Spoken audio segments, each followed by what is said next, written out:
Patrick, si Mama Venidero tá dia de São Valentino. E Circle K de Universidade de Aruba e aí aqui dia mais organizar cupcake sale riba Valentine's Day e te dona suma recaudar back na instância de nossa comunidade. E aí aqui March of Dimes, que é uma fundação dedicada para conscientizar maior na riba embaraço saudável da instância que não ajuda.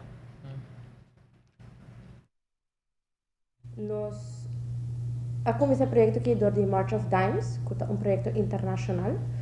Anang nating emeta pa ayuda evita problema ng ku baby ng prematuro, anto nang ayuda esay Dordi basta conscientiza ihene ng combating un pregnancy healthy anto kombota evita esay. Nanta ayuda tamed na donasyon na família ng ku tapasa dordisay. Nos caso, nos proyecto, nos dona parte de nos ganashi na international na March of Dimes, anto outro pida nos dona na comunidade back. Para lo que te trata é Cupcake Sale, te espera tour para aportar na bonita causa aqui, compra cupcakes sem adelantar.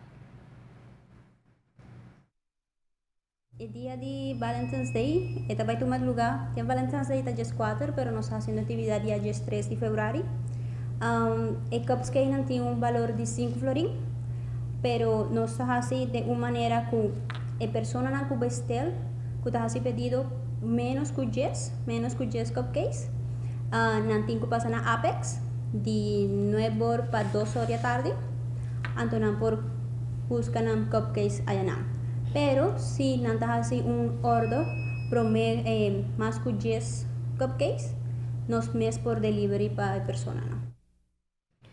Para mais informação, por tomar contato com 592-8020 ou visitar a página de Facebook de Circle K. Te recordar tour para, por favor, fazer uma bestelling de cupcake prometo dia 10 de fevereiro. Apa tu comer dos? Olha, você come um que tem onde quer? Abuelo come dos.